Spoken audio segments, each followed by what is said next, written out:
নমস্কাৰ মৰমৰ ছাত্ৰ ছাত্ৰী আৰু মোৰ বন্ধু বান্ধৱীসকল আহোম ক্লাছেছ ইউটিউব চেনেলত আপোনালোকৰ স্বাগতম জনাইছোঁ। আজি মই লৈ আহিছোঁ ক্লাছ 8ৰ অসমীয়া চেপ্টাৰ 7 বস্তু বিজ্ঞান অধ্যয়ন। ছাত্ৰ ছাত্ৰীসকল ভিডিঅ'টো স্কিপ নকৰাকৈ তোমালোকে গোটেইখিনি চাবা।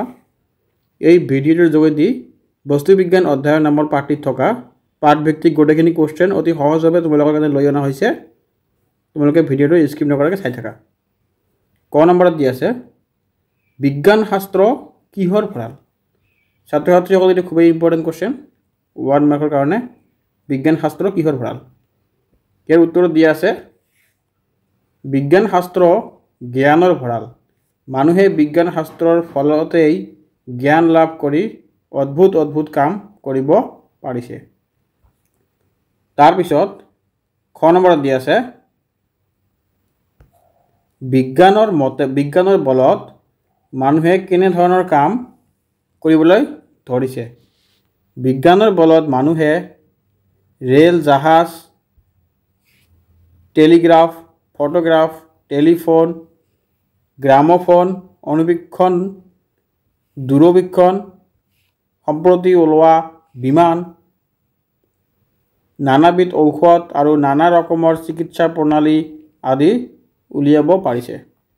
ছাত্ৰ ছাত্ৰীসকল বিজ্ঞানৰ আমাৰ খুবেই ইম্পৰ্টেণ্ট আছে। ছাত্ৰ ছাত্ৰীসকল যদি ভিডিঅ'টো তোমাক ভাল লাগে তেনেহ'লে চেনেলটো ছাবস্ক্ৰাইব কৰি ৰাখিব। এনেকুৱা ধৰণৰ ভিডিঅ' আগন্তুক কালত পাই যাব তোমালোকে। Thank you. গ নম্বৰত দি আছে বিজ্ঞান চৰ্চা কৰিলে মানুহে কি ভেদ কৰিব পাৰে। ইয়াৰ উত্তৰত দিয়া আছে বিজ্ঞান চৰ্চা কৰিলে প্ৰকৃতিৰ গুপ্ত তত্ত্ব ভেদ কৰিব পাৰে, অৰ্থাৎ প্ৰাকৃতিক ঘটনাবোৰৰ মূল কাৰণ জানিব পাৰে। ঘ নম্বৰত দি আছে উদ্গতি পথত কিহে বাধা দিয়ে। উত্তৰ উদ্গতিৰ পথত কুসংস্কাৰে বাধা দিয়ে। উ নম্বৰত দিয়া আছে আমাৰ ধন গুলৈক কিহৰ মায়া বুলি মানুহে বিশ্বাস কৰে। উত্তৰ দি আছে ধন গুলৈক মানুহে প্ৰেতৰ মায়া বুলি মানুহে বিশ্বাস কৰে। ছ নম্বৰত দিয়া আছে হাতীয়ে গা লৰালে কি হয় বুলি ভাবে। উত্তৰ বিজ্ঞানৰ জ্ঞান নথকাৰ বাবে মানুহে বহুতো অন্ধবিশ্বাস আৰু কুসংস্কাৰ মানি চলে। যিবিলাক মানুহৰ বিজ্ঞানৰ জ্ঞান নাই তেওঁবিলাকে অন্ধবিশ্বাস আৰু কুসংস্কাৰত বিশ্বাস কৰে। এনে কিছুমান মানুহে পৃথিৱীখন হাতীৰ পিঠিত আছে বুলি বিশ্বাস কৰি সেই হাতীয়ে গা লৰালে ভূমিকম্প হয় বুলি ভাবে। যিবিলাক মানুহৰ বিজ্ঞানসন্মত একো জ্ঞান নাথাকে সেইবিলাক মানুহে এনেকুৱা ধৰণৰ কথা বিশ্বাস কৰে। 6 নম্বৰত দি আছে 6 নম্বৰত বিজ্ঞান শিক্ষাৰ পৰা কি জনা যায়। উত্তৰত দিয়া আছে বিজ্ঞান শিক্ষাৰ পৰা প্ৰকৃতিত ঘটি থকা ঘটনাবোৰৰ কাৰণসমূহ জনা যায়, বস্তুৰ মূল তত্ত্ব জনা যায় আৰু তেতিয়া মানুহৰ মনত কোনো মিছা সংস্কাৰ জন্মিব নোৱাৰে। তাৰপিছত 2 নম্বৰত দি আছে ধনগুলিৰ কেনেকৈ উৎপত্তি হয় চমুকৈ লিখা। ইয়াৰ উত্তৰত দিয়া আছে সাধাৰণতে জাবৰ জোঁথৰ জীৱ জন্তুৰ মূল মূত্ৰ আদি পচা বস্তু থকা জিকা ঠাইৰ পৰা এবিধ বাষ্প নিৰ্গত হয়। জৈৱিক পদাৰ্থৰ বিশেষকৈ প্ৰাণীৰ দেহৰ পচনৰ ফলত ফচফিন বা মিথেন গেছ উৎপন্ন হয়। দুয়োবিধ গেছ অক্সিজেনৰ সংস্পৰ্শলৈ আহি বিস্ফোৰক মিশ্ৰণ সৃষ্টি হয় আৰু এই বিস্ফোৰক মিশ্ৰণৰ উৎপন্ন হোৱা ঠাইত যদি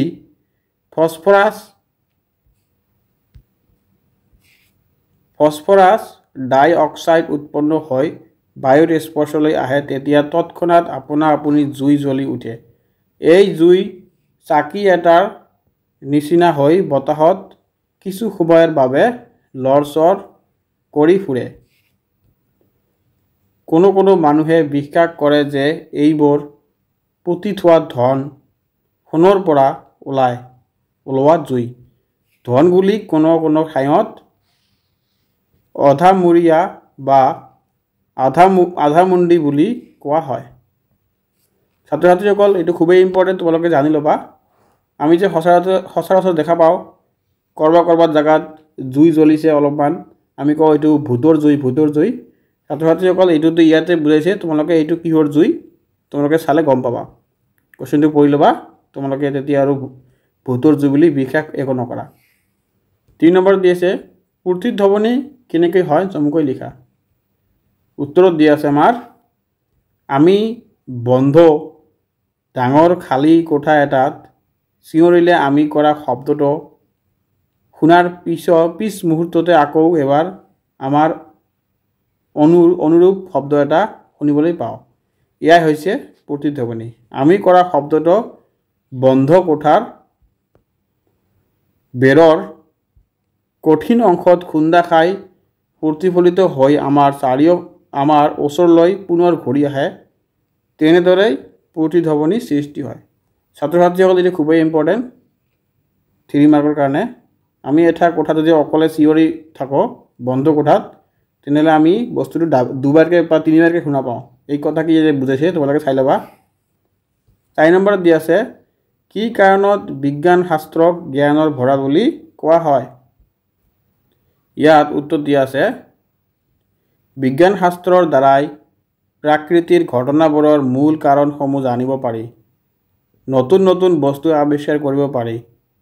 বিজ্ঞানৰ দ্বাৰা জ্ঞান লাভ কৰিয়েই মানুহে ৰেল, জাহাজ, টেলিফোন, টেলিগ্ৰাফ, ফটোগ্ৰাফ, তাৰপিছত গ্ৰামোফোন, অনুবীক্ষণ যন্ত্ৰ, দূৰবীক্ষণ যন্ত্ৰ, বিভিন্ন প্ৰকাৰৰ বিমান, নানাবিধ ঔষধ, চিকিৎসা পদ্ধতি আদি উলিয়াব পাৰিছে। তেনেকৈ দৈনন্দিন প্ৰকৃতিত ঘটি থকা যেন বিজুলী, বজ্ৰপাত, ভূমিকম্প, প্ৰতিধ্বনি ইত্যাদি অনেক ঘটনাবোৰৰ মূল কাৰণ বিচাৰি উলিয়াব পাৰি। যিবোৰ ঘটনা আমি দেখি আচৰিত হওঁ বা আনন্দিত হওঁ, সেই সকলোবোৰ কথাৰে প্ৰাকৃতিক গুপ্ত তত্ত্ব ভেদ কৰি ইয়াৰ মূল কাৰণবোৰ জানিব পাৰি কেৱল বিজ্ঞান চৰ্চাৰ যোগেদি। সেয়ে বিজ্ঞান শাস্ত্ৰক জ্ঞানৰ ভঁৰাল বুলি কোৱা হয়। ছাত্ৰ ছাত্ৰীসকল যদি খুবেই ইম্পৰ্টেণ্ট, আমি বিজ্ঞানক কিয় জ্ঞানৰ ভঁৰাল বুলি ক'ব পাৰোঁ। আমি যিবিলাক বস্তু আমি আকস্মিক হ'ব মানে ছাৰপ্ৰাইজিংলি ভাবোঁ যে এইটো কেনেকৈ হ'ল, ইয়াৰ ওপৰত আমি যদি বিজ্ঞানৰ দ্বাৰা ৰিচাৰ্চ কৰোঁ বা গৱেষণা কৰোঁ, ইয়াৰ মূল তথ্যটো আমি গম পাওঁ। ইয়াকে সেইকাৰণে বিজ্ঞান শাস্ত্ৰক জ্ঞানৰ ভঁৰাল বুলি কৈছে। 5 নম্বৰত দি আছে, বিজ্ঞানবিদসকলে শব্দ তত্ত্ব নিৰূপণ কৰি কি আৱিষ্কাৰ কৰিছে। ইয়াৰ উত্তৰত দি আছে, বিজ্ঞানবিদসকলে শব্দ তত্ত্ব নিৰূপণ কৰি টেলিফোনেৰে এঠাইৰ শব্দ আন ঠাইলৈ নিব পাৰিছে। শব্দ ধৰি ৰাখি ফোনোগ্ৰাফ, গ্ৰামোফোন, ৰেডিঅ' আদি আৱিষ্কাৰ কৰিব পাৰিছে। তাৰপিছত প্ৰসংগত সংগতি দৰ্শাই ব্যাখ্যা কৰা। এইটো ব্যাখ্যা হ'ব ছাত্ৰ ছাত্ৰীসকল, এইটো ব্যাখ্যা হ'ব। তাৰপিছত ক নম্বৰত দি আছে ইয়াত, কুসংস্কাৰ উদ্গতি পথৰ এটা বাধা। উত্তৰ, এই বাক্যশাৰী বস্তু বিজ্ঞান অধ্যয়ন নামৰ পাঠৰ পৰা তুলি লোৱা হৈছে। মানুহৰ মাজত চলি অহা সকলোবোৰ কথাই যে সঁচা নহয়, বিজ্ঞানে তাৰ সঁচা মিছা প্ৰমাণ কৰিব পাৰে। এই কথা ক'বলৈ যাওঁতে এই কথাফাকি উল্লেখ কৰা হৈছে। প্ৰাচীন কালৰ পৰাই মানুহে মিছা কথা কিছুমান সঁচা বুলি বিশ্বাস কৰি আহিছে। এইবোৰকে কুসংস্কাৰ বোলে।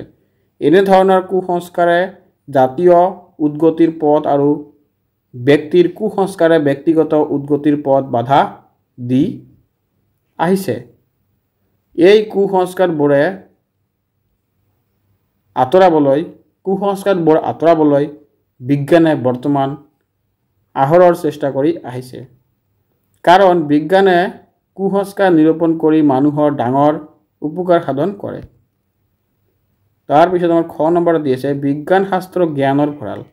উত্তৰটো হ'ল, উক্ত বাক্যশাৰী আমাৰ পাঠ্যপুথি অংকুৰণৰ অন্তৰ্গত সত্যনাথ বৰাদেৱে লিখা বস্তু বিজ্ঞান অধ্যয়ন নামৰ পাঠৰ পৰা তুলি দিয়া হৈছে। আমি বিজ্ঞান শাস্ত্ৰ অধ্যয়ন কৰি যে সকলো জ্ঞান আহৰণ কৰিব পাৰোঁ, তাকে লেখকে এই কথাষাৰৰ দ্বাৰা বুজাব বিচাৰিছে বিজ্ঞান শাস্ত্ৰ অধ্যয়ন কৰিলেহে আমি প্ৰকৃত জ্ঞান পাব পাৰোঁ বিজ্ঞান অধ্যয়নৰ দ্বাৰাই মানুহে নিতৌ নতুন নতুন বস্তুসমূহ উদ্ভাৱন কৰিব পাৰিছে বিজ্ঞানৰ দ্বাৰাই যেহেতু প্ৰকৃতিত ঘটি থকা ঘটনাবোৰৰ প্ৰকৃত কাৰণবোৰ জানিব পাৰি সেয়েহে তাৰে আঁত ধৰি বিজ্ঞানীসকলে নতুন নতুন বস্তুৰ উদ্ভাৱন তথা আৱিষ্কাৰ কৰিব পাৰিছে এই বিশাল বিশ্বজগতৰ যিকোনো কথা বা যিকোনো ঘটনাৰ বিষয়ে জানিবলৈ হলে আমি বিজ্ঞানৰ চৰ্চা কৰিব লাগিব যেনেকৈ মানুহে পথাৰৰ শস্য আনি ভঁৰালত সঞ্চিত কৰি থয় তেনেকৈ বিজ্ঞান শাস্ত্ৰতো সকলোবোৰ জ্ঞান সাঁচি থোৱা হয় মাত্ৰ আমি তাক অধ্যয়ন কৰিলে সেই জ্ঞান লাভ কৰিব পাৰোঁ তাৰ পিছত আমাৰ গ নম্বৰত দিয়া হৈছে মনুষ্য জাতিৰ বৰ্তমান সভ্যতা কেৱল বিজ্ঞানৰ চৰ্চাৰ ফল ইয়াৰ উত্তৰত দিয়া আছে উক্ত বাক্যশাৰী আমাৰ পাঠ্যপুথি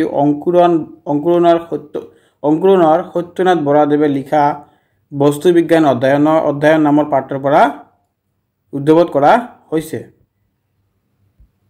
কেৱল বিজ্ঞান চৰ্চাৰ ফলতহে যে আজিৰ সভ্যতা সৃষ্টি হৈছে সেই কথা বুজিবলৈ লেখকে কথাষাৰ কৈছে তাৰ পিছত গুহাত বাস কৰা আদিম মানুহে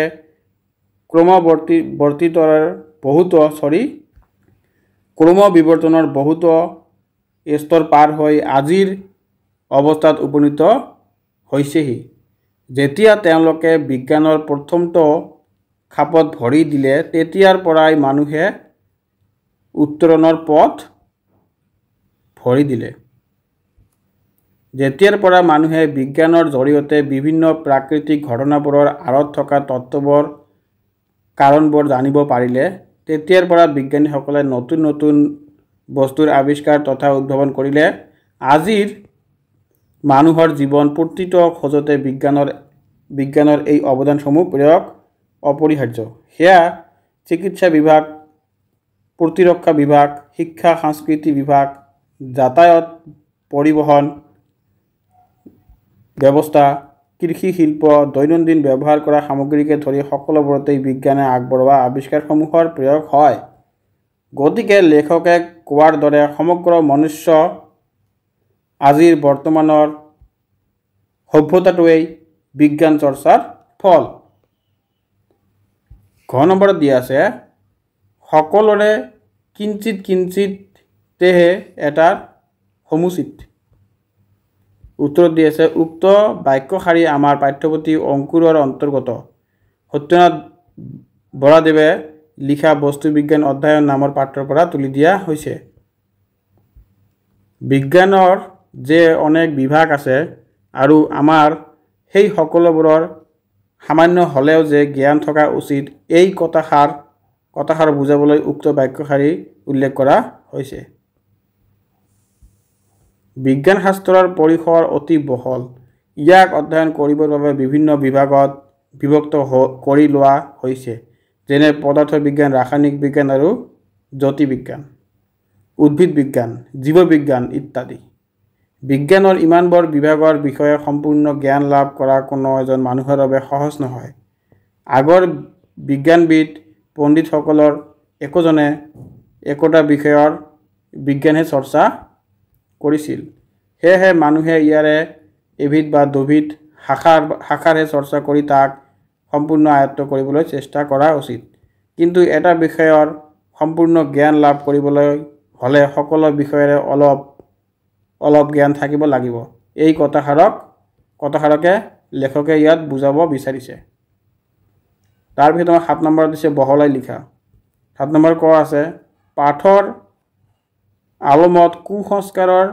দৃষ্টান্ত কেইটামান উল্লেখ কৰা আৰু কি কৰিলে সমাজৰ পৰা কুসংস্কাৰবোৰ দূৰ কৰিব পাৰি লিখা ইয়াৰ উত্তৰ দিয়া আছে পাঠত উল্লেখ কৰিছে যে বহুতো চহা মানুহে ধন বুলিক প্ৰতৰ মায়া বুলি বিশ্বাস কৰে কিছুমান মানুহে পৃথিৱীখন এটা হাতীৰ পিঠিত থকা বুলি বিশ্বাস কৰে আৰু ভাবে সেই হাতীয়ে গা লৰালে ভূমিকম্প হয় ইয়াতকৈও গুৰুত্বৰ বিষয় মানুহৰ কুসংস্কাৰ আছে।